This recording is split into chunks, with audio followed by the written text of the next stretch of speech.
Hello everybody, আজকে আমি আসছি লাইভে। মূলত আমার কারণটা হচ্ছে কি, আমি একটা দামি দামি একটা 80,000 টাকা দিয়ে ঘড়ি কিনেছি।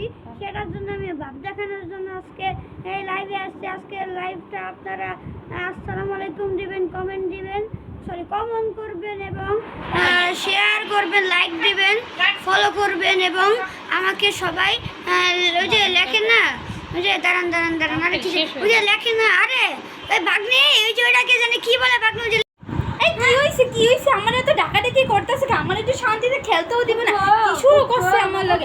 এই একদম ওদিক যান ওদিক, সারা দিন আমাকে শুধু ডিস্টার্ব করে।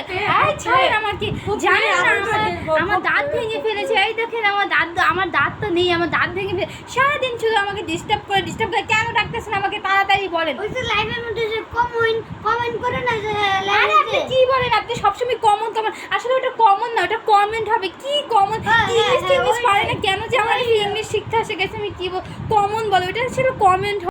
বুঝাই কমেন্ট না, কমেন্ট ওটা একই, এই বেশি ইয়া করে না কেউ। সো গাইস, আপনারা বিশ্বাস করবেন না, এই যে এই ঘড়িটার দাম হচ্ছে গিয়ে 80,000 টাকা। আপনারা কেউ বিশ্বাস করবেন না, কিন্তু আমি অনেক বড় লোক। আমার জামাই আমাকে বিদেশ থেকে পাঠিয়েছে। আমার জামাই আফ্রিকাতে থাকে। আমার জামাই বড় চাকরি করে। জানেন কি চাকরি করে? আমার জামাই ভিক্ষা করে, আফ্রিকাতে ভিক্ষা করে।